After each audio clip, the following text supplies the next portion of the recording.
Саламатсыздарбы, урматтуу депутаттар, урматтуу Санар Кожоевич, урматтуу Нурлан Тургунбекович, урматтуу депутаттар жана бүгүнкү жыйындын катышуучулары. Бүгүн Бишкек шаарында 2022 жылдын 3 ноябрында кол коюлган Кыргыз Республикасы менен Өзбекстан Республикасынын ортосундагы Кыргыз-Өзбек мамлекеттик чек арасынын айрым участоктору жөнүндө келишимди жана Кыргыз Республикасы Министрлер комитети менен Өзбекстан Республикасынын өкмөтүнүн ортосундагы Кемпирабад суу сактагычынын суу ресурстарын биргелешип башкаруу жөнүндө макулдашууну ратификациялоо тууралуу Кыргыз Республикасынын мыйзамдарынын долбоорлорун сиздердин карооңуздарга алып келип отурабыз. Бул мыйзамдардын долбоорлору Кыргыз Республикасынын Жогорку Кеңешинин тийиштүү комитеттеринде каралган жана жактырылган. Урматтуу Садыр Кожоевич, урматтуу Нурлан Тургунбекович, урматтуу депутаттар. Урматтуу депутаттар, уруксат берсеңиздер, кыскача маалымат берип кетсем, Кыргыз-Өзбек мамлекеттик чек арасынын жалпы узундугу 1472,182 километр аралыкты түзөт.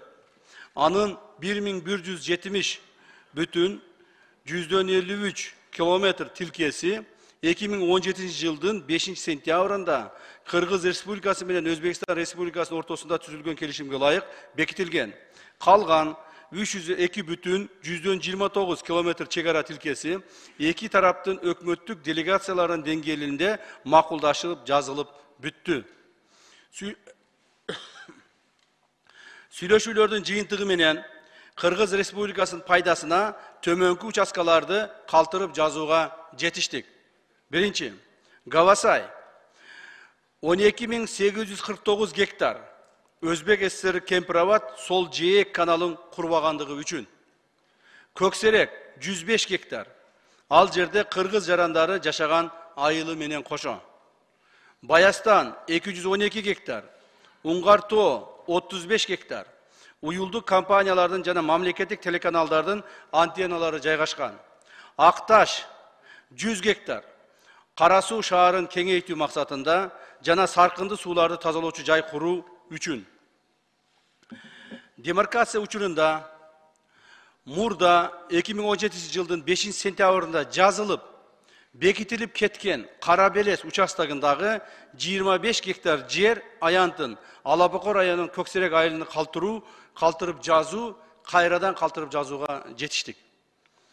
Шахрихансай каналынын башталышы участкасынан Өзбек тарап тосуп пайдаланып келген 19,5 гектар жер аянты Өзбек тарапка калтырылып, анын ордуна 19,5 гектар жер аянтын Өзгөн районунун пайдалануусуна алуу жагы макулдашылып, картографиялык материалдары даярдалды. Баса белгилеп кетсек, урматтуу депутаттар, ушуга көңүл буруп койсоңуздар, себеби дегенде көптөгөн адамдар туура эмес маалыматтар таратып атышты. Муну мына ачык айтканга азыр туура келет жана ачык айтабыз. Ушул маалыматтар чындык экендигин билсеңиздер. Баса белгилеп кетсек, Орто Токой суу сактагычы жайгашкан жер аянты жана компенсация катары алынган жер аянттары да толугу менен Кыргыз Республикасынын карагына калтырылып жазылды. Жана Орто Токой өтүп кетиптир, тияк бияк дегендердин баары калп жалган болгон, мунун баары өзүбүздө калды, биздин жерибиз, биздин платинабыз боюнча. Эми Кемпирабад суу сактагычы жөнүндө маалымат бере кетсем, урматтуу депутаттар, Кыргыз ССРнин Министрлер Совети жана Өзбек ССРнин Министрлер Совети 1965 жылдын 11 декабрында номер 559/656 биргелешкен токтому менен Кемпирабад суу сактагычынын курулушуна байланыштуу айрым маселелер боюнча 1965 жылдын 23 сентябрындагы жана 12 ноябрындагы протоколдору бекиткен. Аталган биргелешкен токтом менен бекитилген 1965 жылдын 12 ноябрындагы протоколдун 1 пунктуна ылайык Кемпирабад суу сактагычынын суусу каптап калган жерлердин ордуна компенсация катары берилип жаткан жерлерди Кыргыз ССРнин курамына, ал эми Кемпирабад суу сактагычынын чашасынын астындагы жерлерди Өзбек ССРнин курамына киргизүү менен Кыргыз ССР менен Өзбек ССРнин ортосундагы республикалык аралык чек араны өзгөртүүгө макулдук берилген. Özbek SSR'nin Ministrler Совeti 1965 жылдын 15 dekabrында номер 659 токтому менен Кемпирова суу сактагычынын курулушуна байланыштуу Кыргыз ССРине компенсация катары, жер компенсациясы катары Андижан облусунан 2966 гектар, Фергана облусунан 1161 гектар жер аянттарын берген. Өткөрүлүп алган жер аянттарындагы чегара сызыгы өзгөртүлүп кайрадан жазылган. Жана ал жазууларды Кыргыз ССР'нин Министрлер Совети бекиткен. Жалпысынан 4127 гектар жер аянты Кыргыз тарапка берилген. Өз кезегинде Кемпирова суу сактагычын куруу үчүн Кыргыз ССР'нин Министрлер Советинин 1965 жылдын 22 октябрындагы номером 475 токтомуна ылайык Өзгөн жана Кара суу райондорунун аймагынан 5731 гектар жер аянты бөлүнүп берилген.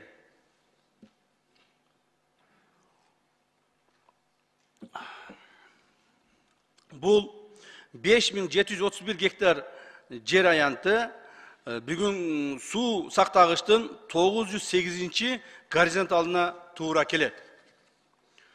Суу сактагычтын көлөмүн 900 горизонталга түшүрүү менен чек-араны жазганда анын аянты 4485 гектарды түзөт. Натыйжада мурда суу басып калган 5731 гектардан 1246 гектар жер бошойт. Аны Кыргыз тарап айыл чарба багытында пайдаланса болот, жана бул жерлер 1246 гектар жер Кыргыз Республикасынын жер балансында калды. 4121 гектар жер аянты 1965 жылы компенсация катары алынган. Ошондуктан 900 горизонтал менен мамлекеттик чек-араны аныктоону эске алганда, Өзбек тараптан Кыргыз тарапка дагы 358 гектар жер берилбей калган. Кыргыз ССР'нин Министрлер Советинин 1973 жылдын 17 сентябрындагы номер 325-Б буйругу менен бекитилген Кыргыз ССР'нин менен Өзбек ССР'нин ортосуна жер жана суу маселелерин жөнгө салуу боюнча республикалык аралык кеңешменин протоколу бекитилген. Ал протоколдо Өзбек ССР Кемпирова суу сактагычын куруу үчүн ажыратып берилген жер аянттарын толугу менен компенсациялап берген деп жазылган. Бирок Кыргыз тарап акыркы сүйлөшүүлөрдүн жыйынтыгы менен ошол берилбей калган 358 гектардын ордуна 1000 гектар жерди Өзгөн жана Сузак райондоруна бөлүп берүү жөнүндө макулдашып, протокол менен бекитилип, картасы сызылып даярдалды. Жыйынтыгында компенсация болбой калган жер үчүн дээрлик 2,5 эсе көп жер алынып жатат. Тийиштүү адистер жерине барып, 900 горизонтал кайсыл жерден өтүшүн жергиликтүү бийлик өкүлдөрүнө жана жашоочуларга түшүндүрүп так көрсөтүп беришет. Кемпирова суу сактагычынын курулуусуна байланыштуу 1965 жылы компенсация катары төмөнкү жерлер алынган. Алабука районунун Көксерек жана 1-Май айыл аймактарынан 1307 гектар айдоо жана жайыт жерлер. Ошондой эле бул аймакта кыргыз жарандарынан турак үйлөрү бар 10 кожолук жана жер үлүштөрү жайгашкан. Экинчи, Аксы районунун Кербен шаарына жана Кашка суу айыл аймагына жалпы 571 гектар жер аянты. Бүгүнкү күндө ал жерлерде Кербен аэропорту жайгашкан 52 гектар, калкынын саны 275 адамды түзгөн Жетиген айылынын бир бөлүгү жайгашкан 15 гектар, ФАП, мечит жана балдар бакчасы, жарандардын жер үлүштөрү жайгашкан. Үчүнчү, Ноокот районунун Шамалдуу Сай участогу 1088 гектар. Анын ичинде калкынын саны 2750 адамды түзгөн Достук айылы 55 гектар. Ошондой эле адамдардын жер үлүштөрү жайгашкан. Төртүнчү, Араван районунун Найман участогу 148 гектар. Анын ичинде калкынын саны 1600 адамды түзгөн Эсенбай айылы 32 гектар. Кадамжай району 1013 гектар. Анын ичинде Көктала участкасы 758 гектар. Анын ичинде калкынын саны 16278 адамды түзгөн Достук, Көктала жана Маяк айылдары жайгашкан. Пылдырак участогу 255 гектар. Anın içinde halkının sanı 4700 adamды түзгөн İsbayram жана Pıldırak айылдары жайгашкан. Жалпылап айтканда, Өзбек ССРинин Кемпирова суу сактагычынын курулушуна байланыштуу 4127 гектар жер аянтын компенсация катары алынып, азыркы мезгилде ал жерлер толугу менен өздөштүрүлүп, 25 миңден ашуун кыргыз жарандары туруктуу жашап келүүдө. Ошондой эле турак жай, короо, жолдор жана социалдык объектилер курулган. Көптөгөн жарандарыбызга жер үчтөрү катары берилип, менчик укуктары каттоодон өткөрүлгөн.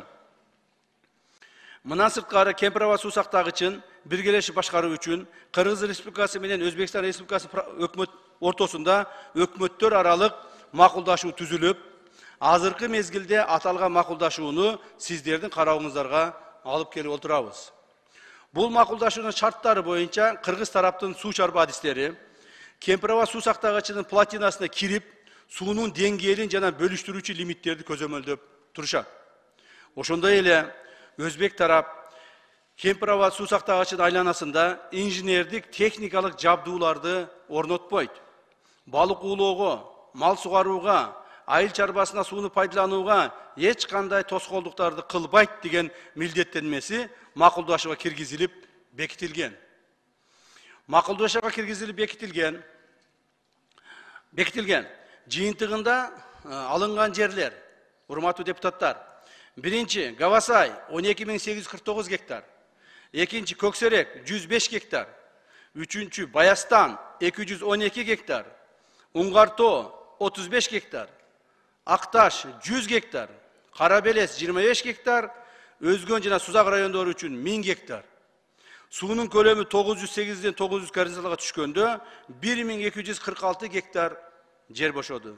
Жалпы 15500 гектар жер кыргыз тарапка өттү. Бул жер аянтына 1965 жылы берилген 4127 гектар жерди кошкондо, жалпысынан 19699 гектар жер аянты алынды. Анын ордуна суунун астындагы 4485 гектар жер берилди. Biz жалпысынан 19700 гектар жер алдык.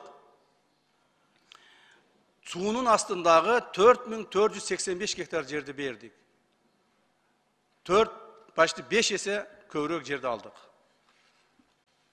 Урматтуу депутаттар, Кыргыз Республикасы менен Коңшу Өзбекстан Республикасынын жана эки элдин ортосундагы достук мамилелерди чыңдоо максатында өлкөнүн улуттук коопсуздугун камсыздоого жана аймактын бүтүндүгүн бекемдөөгө багытталгандыгын эске алып, сиздердин карооңуздарга белгиленген тартипте киргизилген мыйзам долбоорлорун колдоп берүүңүздөрдү суранабыз. Менин маалыматым бүттү, суроолоруңуз болсо жооп берүүгө даярмын. Рахмат.